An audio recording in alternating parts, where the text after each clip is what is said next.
welcome to NEWUP Weather News for our Sunday night update. We're going to get started with our storm that we had, or storm. Some of you know that you got a pretty decent amount of snow, but for some of us, we really came up short based on what we thought the models were going to do. So let's go ahead and take a look at a few things, and we can see kind of where it went wrong and where it definitely went right for some folks with the snow. This is a radar run or radar loop of the 24 hours from when that storm moved through. And I want to show you really what I think was the key factor in why we didn't get the snow that we thought we would, but places like Green Bay or even Marinette, Menominee, up towards Escanaba maybe got a little bit more, and why also we still got the snow that we thought we were going to get in northern Marquette County. So I'm going to put a red arrow on the screen here, and this indicates the path of the low, or roughly the path of the low. And you'll notice that it crossed over the central part of Illinois and then kind of across northern Indiana into southern Michigan. This is an ideal track for places like Green Bay and Appleton and Shawano to get heavy snow. If we wanted to see that heavy snow in places like Vilas, Oneida, Florence, Dickinson, Iron County, or even further north and west than that, we would need the track of the low to go more over Chicago, between Chicago and Milwaukee, and then cross over Lake Michigan and into mid-Michigan and then northern Michigan. Because the track of the storm went a little bit further south and east than we thought, this is why the snow totals for most of our area were a little bit less than what was expected. And I got it wrong, and I know a lot of other meteorologists got it wrong too. It's just that's the joy of going off of what computer models say and going off of past data and trusting that things are going to follow a certain pattern, and sometimes they just don't. But that is, I think, the primary reason why this storm didn't pan out the way we thought for most of us, is because that low tracked further south and west than we thought. So we'll take a look at some of the snow totals that we saw over the last 48 hours. We'll start up in the Keweenaw. You can see about 16 inches near Alloway. You worked your way down towards Houghton, Hancock, 13 inches. Some places saw a little bit less. Some of these stations, it just depends on maybe the positioning of where they were taking the measurement, for if there was a building in the way or something like that. 18 inches down towards Painesdale there. You can see that they got quite a bit of snow down there at Chassell, about 5 inches. We'll work our way south here, Ontonagon, 4 inches, but over a foot near Mass City. 10.6 inches there near Berglund on the north side of Lake Gogebic. Just about a foot near Ironwood and north of there as well. If we head south there, you can see that the totals really cut off once you got away from the lake effect snow there. 2 inches in Waters Meet. I know we got on a different map I was looking at, we had reports of about 3 inches near Boulder Junction. So it looks like 3 inches east of Tomahawk there, 2 inches near Iron Mountain. You can see that when you get down to Marinette, Menominee, another 8.5 inches, 9.5 inches. You can see that in the Door Peninsula. That's where they really got hammered there. 8.5 inches near Kearney. Kind of varied. It depends on the location. Escanaba only got about 2 or 3 inches, but just up in Rapid River, not too far away, 8.5 inches. 9.5 inches in the township of Arnold, south of Gwinn. And then the big winners, if you will, on the storm front here, around Ishpeming and Negaunee, anywhere between 2 and 3 feet of snow fell over the last 48 hours. So the closer you were to the lake, a little bit less you got, but you only got 5 miles out of town. And you can see that these snow totals are just incredible. 32 inches in Herman, so that would be southeast of Lance.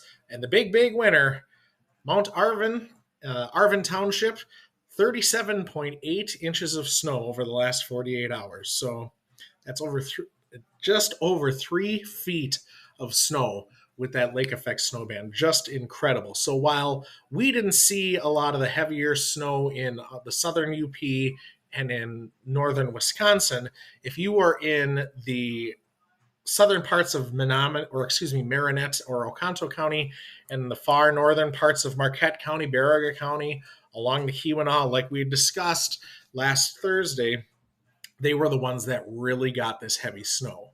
So let's go ahead and get into the models for this week. And you can see that precipitation-wise, it's going to be a very quiet week. This is the GFS model, and you can see other than some lingering lake effect snow for the folks in far northern Ontonagon, northern Houghton, and Keweenaw County, there's really not going to be much to speak of.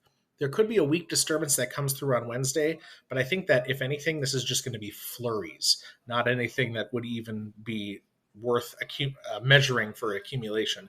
The big weather story this week is going to be the cold temperatures. So as you can see, we're getting into Thursday and Friday, still that lingering lake effect snow in the UP, but really it's going to be high pressure system after high pressure system after high pressure system this week, which is going to keep temperatures very cold, but it will also keep the precipitation to almost zero. You can see that the GFS model tries to bring in and nudge in a little bit of warmer air. If you look across Iowa and southwestern Minnesota, you can see that some warmer air is trying to push in here. I don't think it's going to quite get here, but it's certainly going to try. Let's go ahead and take a look at the European model, and you're going to notice more of the same. Just that nagging lake effect snow, light lake effect snow over those far northern counties there on the western UP, and it had a little bit of that disturbance. There could be something that comes through southern Wisconsin, not anything that's going to impact us. But again, it's just those high pressure systems. And you notice that the European wants to bring this warm, possible, quote, warm weather in for the end of the weekend too. But again, I don't think it's going to quite get here in time. I think we're going to be kind of stuck in a mode here with some colder temperatures. Speaking of colder temperatures, let's go ahead and take a look at the maps here. You're going to notice a pattern as I cycle through. This is the GFS again, that you're going to be seeing those single-digit temperatures during the day. So here's Monday at noon, single-digit highs for most of us, maybe a little bit warmer up in the Keweenaw if you're closer to the water, and then below zero temperatures at night, and then it's just going to be more of the same. Single-digit highs during the day, below zero at night, until we get a little bit further in the week. Then we're going to see a bit of a warm-up, but not much of one. But it might feel noticeably warmer when you have a temperature. Here's Thursday at noon, 15 degrees in Escanaba versus being only 5 degrees. You might notice that difference. But again, the warm-up that we're going to see at the end of the week is not going to be anything substantial. It just is going to be something that will feel a little bit nicer than it is. The GFS is really insistent on wanting to warm up a little bit more towards the end of the week. So like you can see here, this is noon on Sunday, and we could be pushing 20, which is going to feel incredible after the first couple days we'll have of this week. But we'll just have to kind of see how that pans out. And you can see those warmer temperatures there in the west, those upper 20s and low 30s trying to push in here. I don't know that it's going to happen. We'll just have to wait and see. This is the European model. You'll notice more of the same, single-digit highs, below zero lows. Tuesday morning is going to probably be our coldest day of all.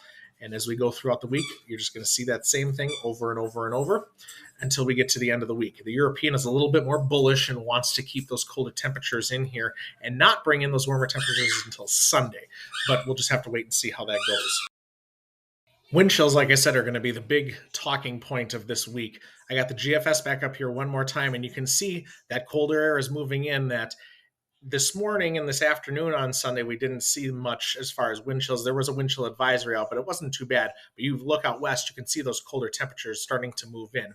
So as we go throughout the day today and into tomorrow, so this would be 6 a.m. on Monday, you can see that the GFS puts about from 15 to 25 below, depending on your location, with the exception of the far north up in northern Houghton and Keweenaw County. I think the lake is going to keep you just warm enough that it might not be so bad up there.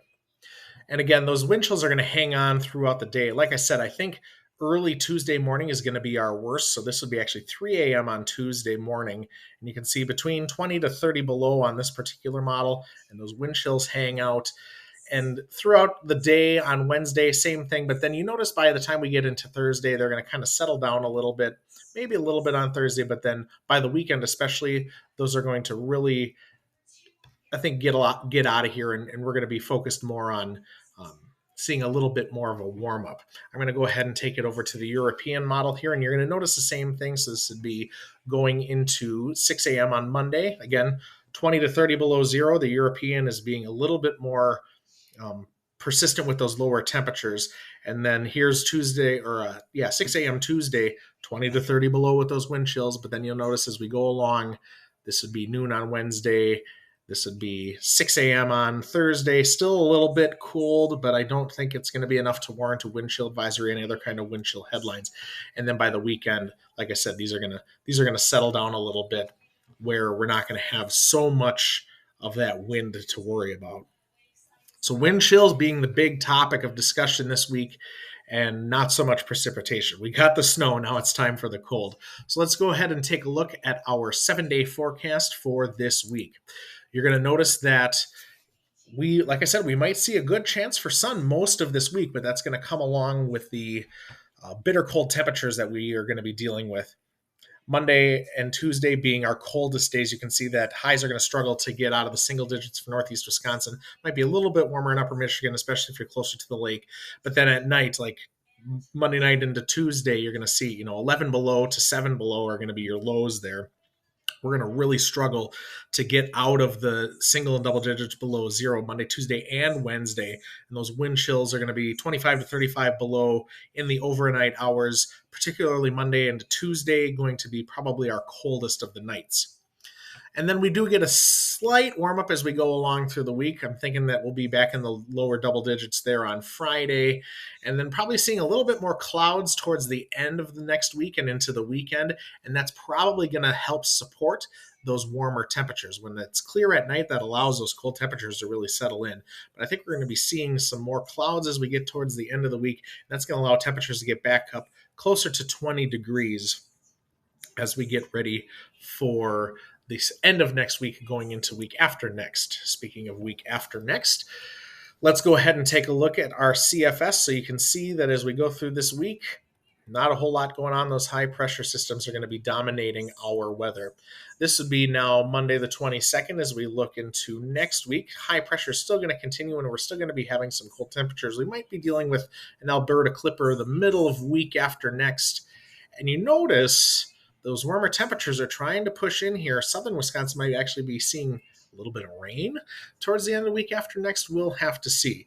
So there might be something going towards the end of week after next. This has been on and off. Sometimes it's put it in here. Sometimes it hasn't been put in here. And the fact that we're over 2 weeks out on this, I'm not putting a lot of faith in anything, but just noticing that we might see a little bit of weather as we go into the end of the week after next to close out the month of January.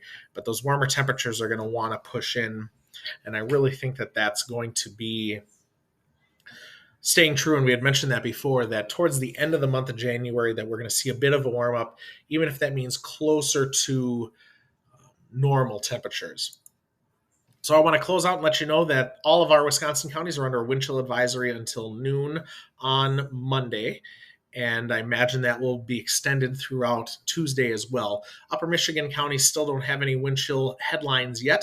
That may change, and if it does, I'll be sure to put it out on Facebook. But for now, that is the end of our Sunday update. Thanks so much for tuning in. Please don't forget to give this video a thumbs up and subscribe if you haven't already. Please feel free to share this video out too.